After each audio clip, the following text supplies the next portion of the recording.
வணக்கம். சிவகங்கை மாவட்டம் திருப்புவனத்தில் ஒரு லாக்அப் டெத் ஒன்று நடந்திருக்கு. அந்த நிகழ்வு பற்றி நம்ம கூட பேசுறதுக்கு திரு கரிகாலன் அவர்கள் இருந்திருக்கிறாங்க. வாருங்கள், அவரோட பேசுவோம். வணக்கம். வணக்கம். திருப்புவனத்தில் அஜித்குமார் அப்படிங்கிற ஒரு இளைஞர் காவல்துறையினர் லாக்அப் டெத் பண்ணியிருக்காங்க. அதோட பின்னணி என்ன, உண்மையிலே என்ன நடந்துச்சு? அதாவது திருப்புவனம் மடப்புறம் அப்படின்ற ஏரியாவில் ஒரு கோயில், ஃபேமஸான கோயில் இருக்குது, பத்ரகாளி அம்மன் கோயில் அப்படின்னு. அந்த கோயிலினுடைய காவலராக பணியாற்றி வந்தவர் தான் இந்த அஜித்குமார் அப்படின்ற இளைஞர். அவருடைய வயது 27. அவருக்கு அப்பா இல்லை, அம்மா, அப்புறம் அவருக்கு ஒரு தம்பி. தம்பி பேர் நவீன். இப்போ அவர் அங்கே காவலராக பணிபுரிஞ்சுக்கிட்டு வர்றாரு. அதுவும் ஒப்பந்த பணியாளராக. அந்த கோயில் பத்ரகாளி அம்மன் கோயில் இந்து சமய அறநிலையத்துறையின் கீழ் வருகின்ற கோயில். அந்த கோயிலில் ஒரு ஒப்பந்த பணியாளராக செக்யூரிட்டி கார்டாக வேலை செஞ்சுட்டு இருக்கிறாரு. அப்போ அந்த 27ஆம் தேதி, அதாவது வெள்ளிக்கிழமை ஒரு மதியம் ஒரு 11 மணி வாக்கில் அங்கே தரிசனத்துக்காக மதுரை திருமங்கலத்தில் இருந்து சிவகாமி அம்மாள் அப்புறம் அவங்களோட மகள் நிகிதா, இவங்க 2 பேரும் தரிசனத்துக்கு வர்றாங்க. சிவகாமி அம்மாள் நகை போட்டுட்டு இருந்திருக்கிறாங்க. அந்த நகையை கலட்டி அவங்க பின்னாடி சீட்டில் காரில் வச்சுட்டதா அவங்க சொல்கிறாங்க. அப்போ இவங்களால வயசானவங்க அப்படின்றதுனால இறங்க முடியறது, இந்த சிரமப்படுறதெல்லாம் பார்த்த உடனே அஜித்குமார் என்ன பண்ணுறாருன்னா போய் ஒரு வீல் சேர் எடுத்துகிட்டு வர்றாரு. எடுத்துகிட்டு இவங்களுக்கு ஹெல்ப் பண்ணுறாரு.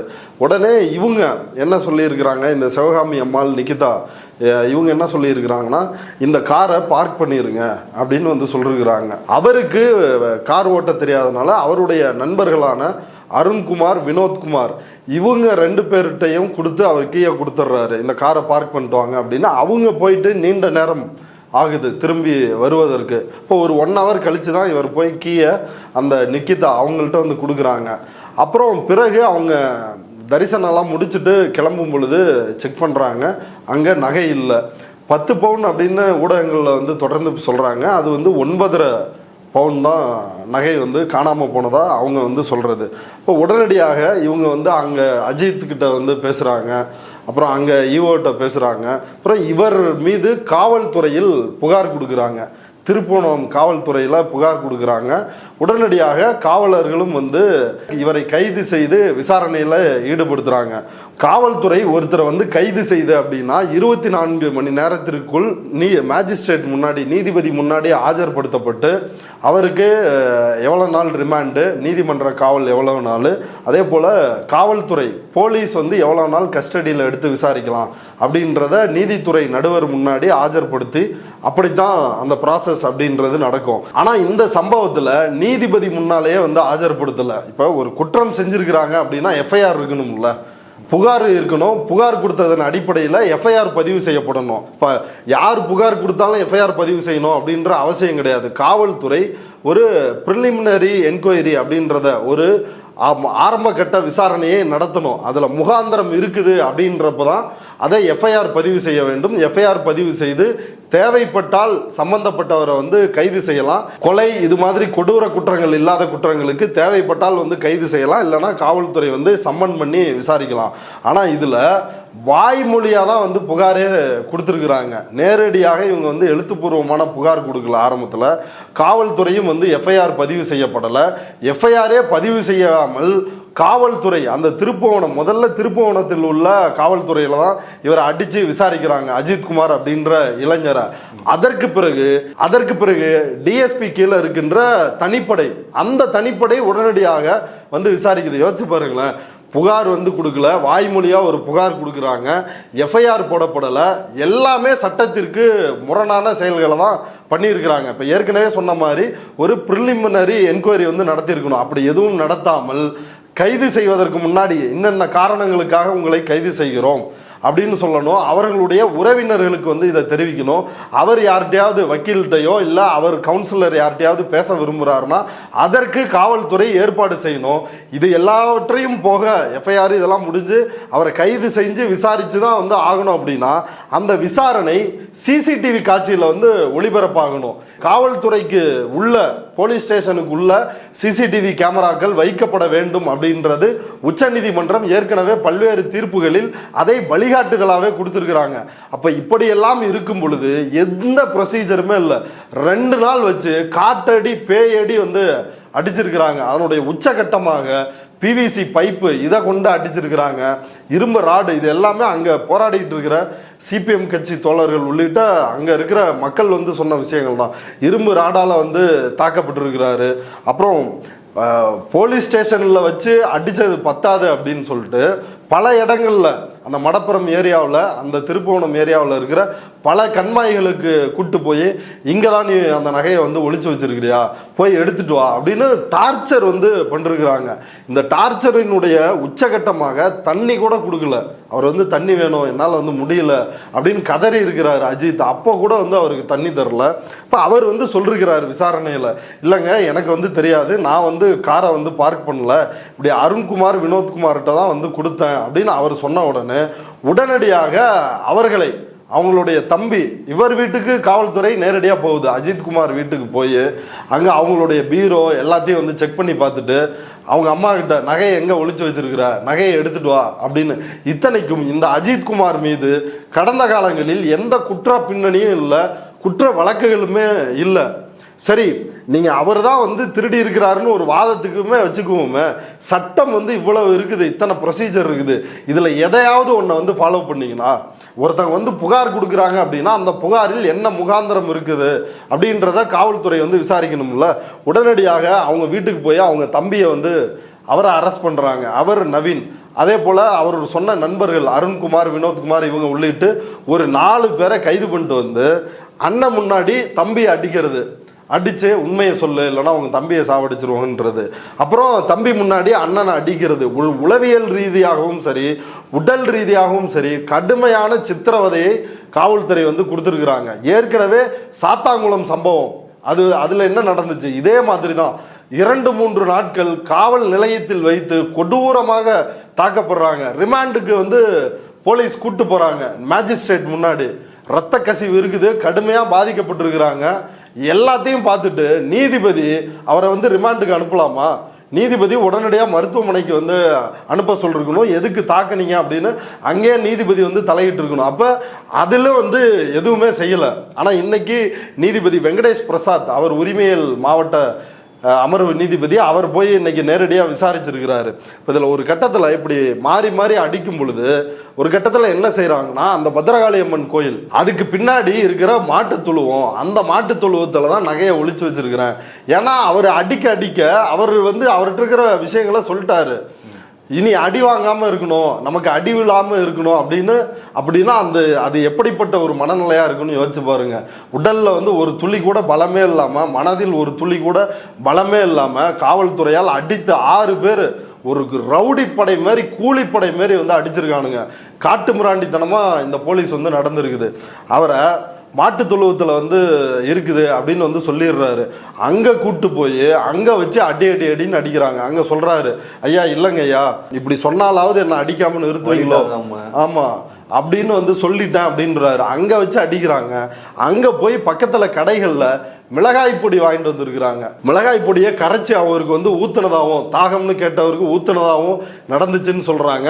அல்லது அவரை வந்து மிளகாய் பொடி அவருக்கு வந்து கொட்டி ஒரு மிளகாய் பொடி டார்ச்சரை வந்து அவங்க பண்ணியிருக்கிறாங்க அப்படின்றத அங்கே அதை நேரில் பார்த்தவங்க, மிளகாய் பொடி காவல்துறை வாங்கிட்டு போன அந்த கடைக்காரர்கள், இப்போ இவங்களாம் இதை சொல்கிறாங்க. அந்த மாட்டு தொழுவத்தில் வச்சு அடித்து டார்ச்சர் பண்ணிக்கிட்டு இருக்கிறப்ப தான் அவரால் ஒன்றுமே பண்ண முடியல. அங்கே தண்ணி கேட்குறாரு, தண்ணி வந்து கொடுக்கல. அப்போ மயக்கம் அடித்து விழுறாரு. விழுந்த உடனே இவங்க அரசு மருத்துவமனைக்கு தான் எடுத்துகிட்டு போகணும். ஏன்னா எடுத்துகிட்டு போனால் தான் அவங்க ப்ரொசீஜரெல்லாம் வந்து என்னென்ன அப்படின்றத பார்ப்பாங்க. இவங்க ஒரு ப்ரைவேட் ஹாஸ்பிட்டலுக்கு வந்து எடுத்துகிட்டு போய் அங்கே இறந்துட்டாரு அப்படின்னு சொன்ன வேட்டி அதற்கு பிறகு தான் அரசு மருத்துவமனைக்கு கொண்டு வந்திருக்கிறாங்க. இப்போ இதுவே முதல் கட்டமாக மிகப்பெரிய தவறு. நீங்கள் உடனடியாக அரசு மருத்துவமனைக்கு கூட்டு போயிருக்கணும், இதெல்லாம் செஞ்சுருக்கணும். இதெல்லாம் செய்யாமல் அடித்து கொன்னுட்டு தனியார் மருத்துவமனைக்கு கூட்டு போகிறாங்கன்னா முழுக்கவே இதில் நடந்திருக்கிறது எல்லாமே சட்டத்திற்கு விரோதமான நடவடிக்கைகள் அப்படின்றது தெள்ள தெளிவாக இருக்குது. கண்டிப்பாக காவல்துறை வந்து இவ்வளவு நேரம் வெவ்வேறு இடங்களுக்கு இவங்களை அழைச்சிட்டு போய் டார்ச்சர் பண்ணது கண்டிப்பாக சிசிடிவி காட்சிகளில், வெளியே பப்ளிக்கில் இருக்கிற காட்சிகளில் பதிவாகி இருப்பதற்கு அதிக வாய்ப்பு இருக்குது.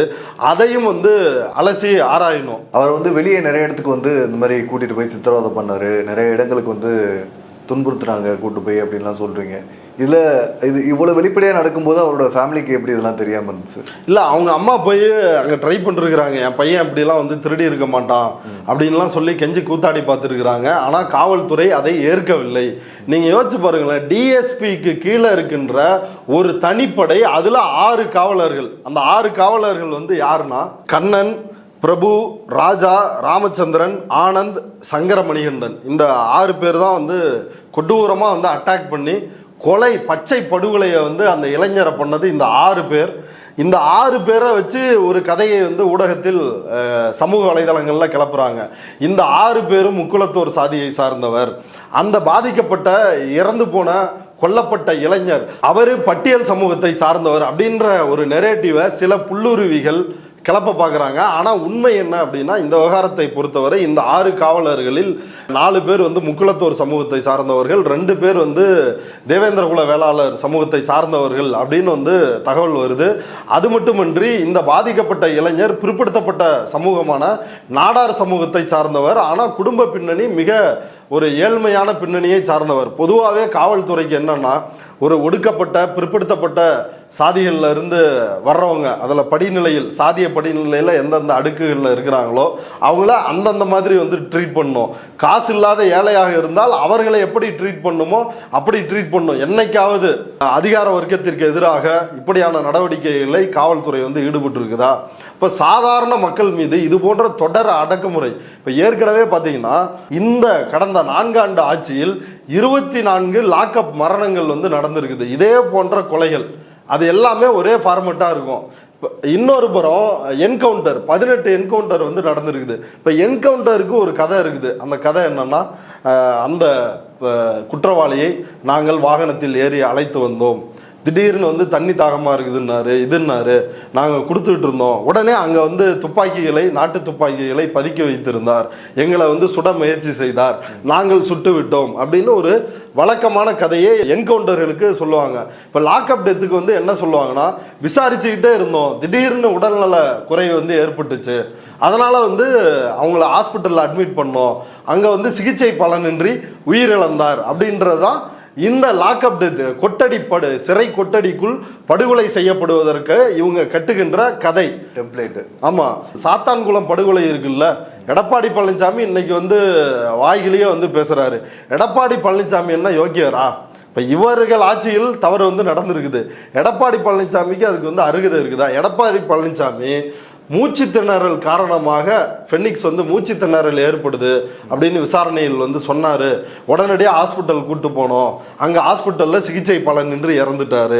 அடுத்து ஜெயராஜ் அவருடைய அப்பா, அவருக்கு உடல்நல குறைவு எனக்கு ஏற்பட்டிருக்குதுன்னு வந்து சிறையில் இருக்கும்போது சொன்னார், அவரை போய் அட்மிட் பண்ணோம், அவர் சிகிச்சை பலனின்றி உயிரிழந்து விட்டார் அப்படின்னு இப்படி அறிக்கை கொடுத்தவர் தான் எடப்பாடி பழனிசாமி. எடப்பாடி இதோட நின்னாரா? கேடுகெட்டு போய் கிட்டத்தட்ட வந்து 15க்கும் மேற்பட்டவர்களை ஸ்டெர்லைட்டுக்கு எதிரான, அந்த நச்சு ஆலைக்கு எதிரான நடந்த போராட்டத்தில் சுட்டு படுகொலை செஞ்சாங்க இந்த கிரிமினல் கூட்டம், எடப்பாடியும் அன்றைய காவல்துறையும். இப்போ அதில் வந்து என்ன நடந்துச்சு, நான் வந்து டிவியை பார்த்து தான் தெரிஞ்சுக்கிட்டேன்னாரு. ஆனால் அருணா ஜெகதீசன் ஆணையம், அதை விசாரிக்க அமைத்த ஆணையம் என்ன சொன்னுச்சுன்னா, இவருக்கு நொடிக்கு நொடி வந்து காவல்துறையிடமிருந்து எல்லா தகவல்களும் அவருக்கு கொடுக்கப்பட்டது, அவருக்கு தெரிந்துதான் இந்த துப்பாக்கிச்சூடு வந்து நடந்தது அப்படின்றத மிக தெளிவாக அந்த ஆணையம் விசாரித்து சொன்னுச்சு. அப்போ இப்படிப்பட்ட யோக்கியர் தான் எடப்பாடி பழனிசாமி. அவர் வந்து இதற்கு நீதி கோருவதெல்லாம் ஒரு நீலி கண்ணீர் வடிப்பதை போல. பாஜகவினரும் அப்படிதான். இப்போ பாஜக எத்தனை அட்ராசிட்டி, ஸ்டான் சுவாமி, ஃபாதர் ஸ்டான் சுவாமி, அவர் என்ன தப்பு பண்ணார்? அவர் வந்து பழங்குடி மக்களுக்காக போராடினார். எவ்வளோ வயதானவர், அவருக்கு நடுக்கவாத நோய் இருக்குது, பார்க்கின்சன் இருக்குது. அவருக்கு ஒரு ஸ்ட்ரா கொடுக்கல, கிளாஸில் தண்ணியை குடிக்கிறதுக்கு ஒரு ஸ்ட்ரா வைக்கணும். அந்த ஸ்ட்ராவை வந்து இல்லைன்னா அவரால் குடிக்க முடியாது, கை நடுக்கமாக இருக்கும். அப்படி ஸ்ட்ராவை கொடுக்காம கொலை செய்தவர்கள் தான் இந்த அயோக்கியர்கள். எல்லா அத்துமீறலும் அங்கே போய் ஹத்ராஸில் என்ன நடந்துச்சு அப்படின்னு சித்திக் காப்பான்ற பத்திரிகையாளர் வந்து போகிறாரு அப்படின்னா, அவர் ஊஃபா, அதே போல் பிஎம்எல்ஏ, சட்டவிரோத பணப்பரிமாற்ற தடை சட்டம் எல்லாத்தையும் போடுற ஒரு அயோக்கியமான கவர்மெண்ட் தான் இந்த பாஜக அரசு. இவர்களுக்கு இதை பேசுவதற்கு என்ன யோகிதை இருக்குது? இப்போ நியாயமாக கேட்போமே, இதே நயினார் நாகேந்திரன் மேடையில் என்ன பேசுகிறாரு? வெளிப்படையா சொல்றாரு. ஒரு பொட்டலம் சோறு கொடுத்துட்டா கொலை பண்ணிட்டு வர்றவன் தான் மறவன் அப்படின்னு சொல்லி பேசுறாரு.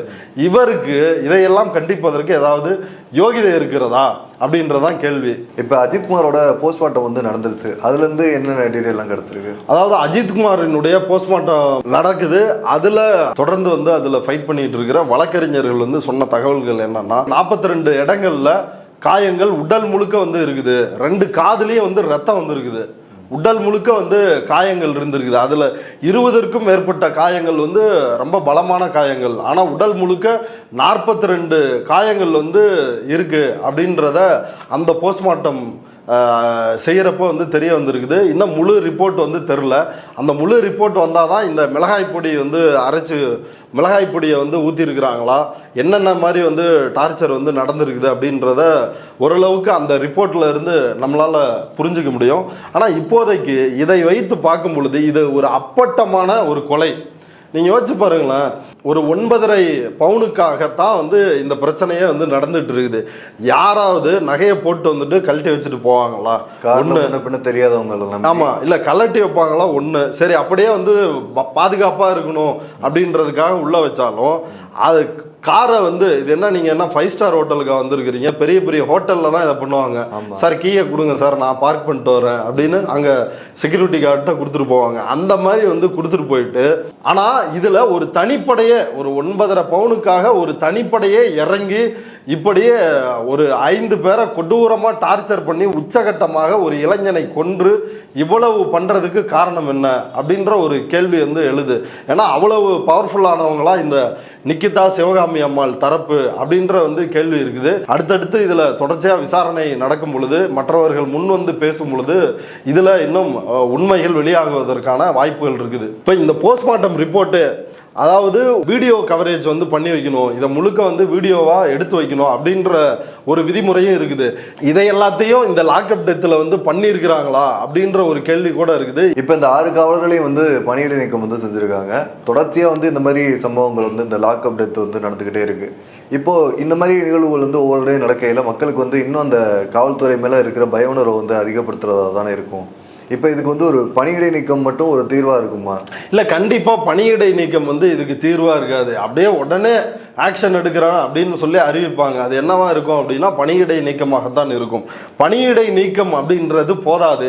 இந்த 6 பேர் மீதும் சரி, அங்கே திருப்புவனம் காவல் நிலையத்தில் இவரை அடித்து டார்ச்சர் பண்ணவங்க மேலேயும் கொலை வழக்கு பதிவு செய்ய வேண்டும். கொலை வழக்கு பதிவு செய்து இந்த கிரிமினல்கள் விசாரித்து நீதிமன்றத்தின் மூலமாக இவர்களுக்கு தண்டனை தரணும். இப்போ நம்மளே வந்து, நானே இன்னைக்கு வந்து வருத்தப்படுறேன், பல விஷயங்கள்ல வந்து மாவு கட்டு போட்டாங்க, இது பண்ணிட்டாங்க அப்படின்னு காவல்துறையினுடைய அட்ராசிட்டிஸை வந்து அதை வந்து ரசிக்கிற மாதிரி வரவேற்கிற மாதிரி எல்லாமே வந்து பேசியிருக்கிறேன். அதெல்லாமே வந்து தவறு அப்படின்னு வந்து எனக்கு தோணுது. ஏன்னா இந்த மாதிரியான ஒருத்தரை வந்து நீங்க அழைச்சிட்டு போய் டார்ச்சர் பண்றதுக்கான அதிகாரம் உங்களுக்கு கிடையாது. நீங்க சட்டம், எல்லாத்துக்கும் சட்டம் தான் இருக்குது, சட்டப்படி செய்யுங்க. அடிக்கணும்னு சொல்லி இந்திய அரசியலமைப்பு சட்டத்தில் எந்த பிரிவு வந்து சொல்லுது? இப்போ இந்த அயோக்கியத்தனம் எப்போ வந்து நிற்க போகுது அப்படின்றது ஒரு கேள்வியா இருக்குது. பொதுவாகவே காவல்துறை அப்படின்றது எந்த ஆட்சிகள் வந்தாலும் அதனுடைய போக்கு அப்படின்றது இப்படிதான் இருக்குது.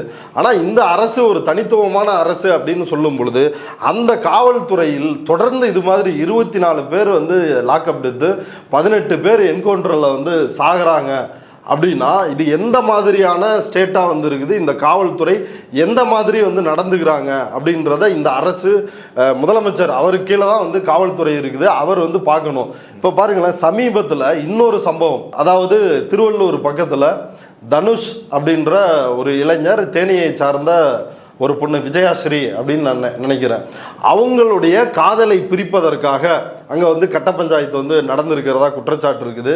ஜெகன்மூர்த்தி இன்னைக்கு போய் அவரை கைது செய்யக்கூடாதுன்னு முன்ஜாமீன் வந்து வாங்கியிருக்கிறாரு. அதில் அந்த கடத்தலுக்கு எதை பயன்படுத்தியிருக்கிறாங்க, அந்த தம்பதிகள் வந்து கிடைக்கல, அதனால அந்த மாப்பிள்ளையோட தம்பியை வந்து கடத்துறாங்க, வீடு பூந்து வந்து கடத்துறாங்க. எப்படின்னா போலீசினுடைய வாகனத்தை பயன்படுத்தி கடத்துகிறார்கள். ஏடிஜிபியாக இருக்கக்கூடிய ஜெயராம் அவருடைய வாகனத்தில் வந்து இந்த கடத்தல்ல ஈடுபடுறாங்க. அப்ப காவல்துறை வந்து பல்வேறு விஷயங்கள்ல வந்து இது வந்து ஒரு கூலிப்படையாகத்தான் செயல்படுது அப்படின்றது அப்பட்டமா தெரியுது. மக்களுக்கு காவல்துறையின் மீது நம்பிக்கை அப்படின்றது தொடர்ச்சியாக குறைந்து வருகிறது. காவல்துறை பல விஷயங்களை மக்கள் மீது அடக்குமுறை செய்வதில் தான் இருக்குதே ஒழிய பாஜக காரர்கள் எத்தனை குற்றத்தில் ஈடுபட்டு இருக்கிறாங்க. ஒரு பாஜக காரர்களை உன்னால பிடிச்சி அடிக்க முடியுமா? மாவு கட்டு போட முடியுமா காவல்துறையால்? அப்போ ஒண்ணுமே கிடையாது. இப்போ காவல்துறை எளிய மக்கள் மீதும் வஞ்சிக்கப்பட்ட மக்கள் மீதும் தான் தங்களுடைய அடக்குமுறையை வந்து செலுத்துறாங்க. இதில் தமிழ்நாடு அரசு இவர்கள் மீது கொலை வழக்கு பதிவு செஞ்சு கடுமையான வந்து தண்டனையை வந்து கொடுக்கணும். அப்படி கொடுப்பதன் மூலமாகத்தான் இப்போ ஏற்கனவே வந்து ஸ்டெர்லைட்ல அதுல ஒரு அதிகாரிக்கு ஒன்றிய அரசு உயர் பொறுப்பு, அவருக்கு வந்து ப்ரமோஷன் கொடுக்குறாங்க. ஸ்டெர்லைட்டில் இவர்கள் மீதெல்லாம் குற்றவியல் நடவடிக்கை எடுக்கணும் அப்படின்னு அறிவித்த ஒரு அதிகாரி நீதிபதி வந்து பரிந்துரைக்கிறாங்க. அந்த அதிகாரிக்கு உயர் பொறுப்பை வந்து ஒன்றிய அரசு வந்து கொடுக்குறாங்க. மாநில அரசும் வந்து ஒன்றிய அரசுக்கு ஆதரவாக அதிகாரிகள் இருக்கிறாங்க அப்படின்றத பார்க்காம இவர்கள் மீது தீவிரமான நடவடிக்கைகள் எடுக்க வேண்டும். எடுப்பதன் மூலமாக தான் டிஎஸ்பிக்கு தெரியாம தனிப்படை வந்திருக்குமா? இப்போ டிஎஸ்பி சொல்றதுனால தானே அவர் கீழே இருக்கிற தனிப்படை வருது. அப்போ டிஎஸ்பி இந்த வழக்கில் சேர்க்கப்பட வேண்டும். அதே போல திருப்புவனம் காவல் நிலையத்தில் உள்ள காவலர்கள் அவர்கள் இந்த வழக்கில் சேர்க்கப்பட வேண்டும். இவங்க எல்லாருமே வந்து விசாரிக்கப்படணும். இந்த கிரிமினல் கும்பல் தண்டிக்கப்பட வேண்டும் அப்படின்றதான் நம்முடைய எதிர்பார்ப்பு. இப்போ ஒவ்வொரு தடவையும் வந்து இந்த மாதிரி லாக்அப் டெத்ஸில் வந்து இல்லை லாக்அப் டெத்தாக இருக்கட்டும் இல்லை டார்ச்சராக இருக்கட்டும், அவங்க நாளை பின்ன வந்து கோர்ட்டில் வந்து அவங்கள சப்மிட் பண்ணி தான் ஆகணும். அவங்க யார் வந்து பழி சுமத்தப்பட்டிருக்கோ அவங்கள வந்து சப்மிட் பண்ணி தான் ஆகணும். அப்படி இருக்கையில் வெளிப்படையாகவே தெரியும் தானே அவங்க வந்து சித்திரவதைப்படுத்தின அந்த காயங்களும் எல்லாமே வந்து வெளிப்படையாக தெரியும். இது வந்து அந்த சித்திரவதைப்படுத்தின அந்த போலீஸ்க்கு வந்து நாளை பின்ன வந்து இல்லை, போலீஸ் வந்து அடிச்சு காயம்படாம அடிச்சு தாக்குறதுக்கு வந்து முயற்சி பண்ணுவாங்க. அதுக்கு மேல வந்து காயம் பட்டுருச்சுன்னா கீழே விழுந்துட்டேன்னு சொல்லு. அதுக்கு தானே அவங்க காரணமே செய்திகள்லேயே ஃபிளாஷ் பண்றது. பாத்ரூமில் வலிக்கு விழுந்தார், கை உடைஞ்சிருச்சு, கால் உடைஞ்சிருச்சு அப்படின்றது வந்து எப்படி நடக்குது? அப்போ என்ன காவல்துறை பாத்ரூம்கள் மட்டும் ஏன் இவ்வளவு வழுக்கிற பிரச்சனையோடு இருக்குது, ஏன் கழுவுறதே இல்லையா அப்படின்ற ஒரு கேள்வி வருது இல்லை? அப்போ இது இவங்க வந்து கிளப்பி விடுற கதை. ரெண்டாவது மிரட்டுறது. நீ நீதிபதி கிட்ட சொன்னீங்கன்னா அவ்வளோதான், என்ன 4 கேஸ் சேர்த்து போடுவேன், உன்னை உண்டு இல்லைன்னு பண்ணிடுவேன் அப்படின்னு வந்து மிரட்டுவதன் மூலமாக கைதிகளை வந்து நீதிபதிகள்கிட்ட சொல்ல விடாமல் தடுக்கிறது. நீதிபதிகளும் இதில் வந்து கவனம் செலுத்தி அக்கறையோடு இதை வந்து பார்க்கணும். வர்ற குற்றவாளிகள் அவங்க வந்து குற்றவாளிகள் கிடையாது, குற்றம் சாட்டப்பட்டவர்கள். அந்த நிலையிலேயே அவங்க வந்து தாக்கப்படுறது, அவங்க மேலே வந்து ஒரு அட்ராசிட்டி வந்து நடத்தப்படுறது அப்படின்றது வந்து ஒருபோதும் ஏற்க முடியாத ஒரு விஷயம். அது நமக்கே தெரிஞ்சும் அவர் இல்லை ஒரு பிரச்சனையும் இல்லைன்னு சொன்னோன்னா அதை கடந்து போயிடுறது. ஆமாம், அப்படியே ஏற்க முடியாது. இல்லை, பார்த்தாலே தெரியுது இல்லை? ஆமாம். இப்போ காதில் வந்து பாருங்களேன் எப்படியெல்லாம் அட்டாக் வந்து பண்ணுறது. சாத்தான்குளம் மேட்டரில் லத்தியை வந்து ஆசன வாயிலெல்லாம் வந்து நுழைச்சி அட்டாக் வந்து பண்ணிருக்கிறாங்க. அவங்க நடக்க முடியாமல் வந்து அப்படி போயிருக்கிறாங்க. இப்போ இதுலேயே வந்து இந்த மாட்டு தொழுவம் அந்த கோயிலுக்கு அங்கே விசாரிக்க வர்றப்ப மற்ற 4 பசங்களையும் காவல்துறை வாகனத்திலே வச்சுட்டு இவரை மட்டும் கூட்டு வந்திருக்கிறாங்க. அதுவும் தோளில் கையை போட்டு போலீஸ் வந்து கூட்டு வந்து அந்த கண்டிஷனில் கையை பிடிச்சி கூட்டு வர்ற கண்டிஷனில் அந்த தம்பியை அடித்து டார்ச்சர் பண்ணிருக்கிறாங்க. அப்படி கூட்டு வந்தோம் அங்கே தான் போய் இன்னும் டார்ச்சர் பண்ணிருக்கானுங்க, அடித்து உதைச்சி அந்த மிளகாய் பொடியை வந்து வாங்கிட்டு வந்து. அப்போ இந்த மாதிரி கொடூரமான தாக்குதல்களை இவங்க வந்து திட்டமிட்டு வந்து பண்ணுறாங்க. இவங்க வந்து மக்களுக்கு பாதுகாப்பு கொடுப்பார்கள், காவல்துறை உங்கள் நண்பன் அப்படின்றது, காவல்துறை காட்டுமிராண்டிகள் அப்படின்ற மாதிரி தான் நம்மளால புரிஞ்சுக்க முடியுது. இப்போ இறந்து போன அஜித்குமாரோட குடும்பம் வந்து என்ன சொல்லுது அப்படின்னா, அவருக்கு வந்து அப்பா இல்லை, அவர் சம்பாரிச்சு கொடுக்கறதா வந்து அந்த ஃபேமிலி வந்து ரன் ஆகிட்டு இருக்கு. அவருக்கு வந்து ஒரு தம்பி இருக்காரு, இவருக்கு வந்து ஒரு நீதி கிடைக்காம வந்து அவரோட பாடியை வந்து நாங்கள் வாங்க. ஆமாம், அவங்க வந்து முக்கியமான விஷயத்த சொல்றாங்க. எங்களுக்கு வந்து நிவாரணம் தேவையில்லை, எங்களுக்கு நீதி தான் தேவை அப்படின்னு வந்து சொல்றாங்க. இப்போ இதுல இன்னொன்று அங்கே இருக்கிற சிபிஎம் தோழர்கள் மற்றவர்கள்லாம் வெளிப்படையாக வைக்கிற குற்றச்சாட்டு என்னன்னா, அங்கே அந்த உள்ளூரில் இருக்கிற திமுக நிர்வாகிகள் அவங்க இந்த குடும்பத்திடம் போய் சமரசம் பேசியிருக்கிறாங்க, பஞ்சாயத்தில் ஈடுபட்டு இருக்கிறார்கள் அப்படின்ற ஒரு விஷயத்தையும் வந்து சொல்றாங்க. இப்போ இதையும் வந்து முதல்வர் வந்து கவனிக்கணும். ஒருபுறம் காவல்துறை, அங்கே இருக்கிற உள்ளூர் கட்சியினர் அவங்க இப்படி வெளிப்படையாகவே அவங்களுடைய காரையே பயன்படுத்தி இந்த பாதிக்கப்பட்ட இந்த குடும்பத்தை தனியாக கூட்டு போய் சமரசம் பேசலாம் வந்து ட்ரை பண்ணுறாங்க அப்படின்ற குற்றச்சாட்டையுமே வச்சுருக்கிறாங்க. இதையும் வந்து முதல்வர் வந்து கவனிக்கணும். அவங்க வந்து சொல்கிற விஷயம் என்னன்னா, எங்களுக்கு நிவாரணத்தை விட நீதி தான் வேண்டும், இனி ஒருவர் இது போல மரணிக்க கூடாது அப்படின்றதுல உறுதியாக அவங்க இருக்கிறாங்க. அப்போ அதை வந்து அரசு செய்யணும். இன்னொன்று, அவங்க அப்படி சொன்னாலும் அவங்க அஜித்குமாரை நம்பி தான் இருந்திருக்கிறாங்க அந்த குடும்பமே. அப்போ அவருடைய தம்பிக்கு அரசு வேலை, ஏதாவது ஒரு வேலை ஏற்பாடு செய்யணும், அந்த குடும்பத்திற்கு அரசு இழப்பீடு வந்து வழங்கணும், இந்த காவலர்கள் மீது கடுமையான நடவடிக்கை எடுக்கணும் அப்படின்றதான் நம்முடைய கோரிக்கையாக இருக்குது. என்ன மனநிலை இருக்குது பாருங்களேன், நம்ம ஊர்லேயே என்கவுண்டர் வந்து நடந்துச்சுன்னா அதை வந்து பெரிய ஒரு சாதனையாக வந்து நடக்குது. ஆனால் பல என்கவுண்டர்கள் வந்து என்னவா இருக்குதுன்னா போலி என்கவுண்டர்களாக தான் இருக்குது. அவர்கள் உண்மையான குற்றவாளியாக இல்லாமல் ஒரு சமூகத்தில் ஒரு ப்ரெஷர் உருவாயிருச்சு அப்படின்றதுக்காக ஒரு அப்பாவியையோ முழுமையாக விசாரிக்காமல், குற்றவாளியாக இருந்தால் கூட முழுமையாக நீங்கள் வந்து விசாரிக்கணும்ல, அதை நீதிமன்ற விசாரணைக்கு உட்படுத்தி தானே அடுத்து நீங்களே துப்பாக்கி எடுத்து சுட்டுருவீங்க அப்படின்னா உங்களை யார் தண்டிக்கிறது? மக்களே வந்து நீங்கள் அநியாயம் பண்ணுறீங்கன்னு இறங்கி போலீஸ் ஸ்டேஷனை உடைக்கலாமா? உங்களை வந்து தண்டிக்கலாமா? சட்டத்தை காப்பாற்ற வேண்டிய போலீஸே சட்டத்தை மீறினால் மக்கள் வந்து சட்டத்தை காப்பாற்றுவதற்காக, தங்களை தற்காத்துக் கொள்வதற்காக காவல்துறையை திருப்பி அடித்தால் காவல்துறையால் என்ன பண்ண முடியும்? ஒரு எலும்புக்கு வாலாட்டுற நாய்களை போல வந்து இதில் வந்து நடந்திருக்குது காவல்துறை. இது காவல்துறை அப்படின்றத விட கூலிப்படை அப்படின்னு சொல்றதா வந்து சரியா இருக்கும். இவர்கள் மீது கொலை வழக்கு பதிவு செய்து கட்டாயம் வந்து நடவடிக்கை எடுக்கணும் அப்படின்றதா நம்முடைய கோரிக்கை. இவ்வளவு நேரம் இந்த விவகாரம் கொடுத்து நிறைய தகவல் வந்து பகிர்ந்துக்கிட்டீங்க. நன்றி. நன்றி.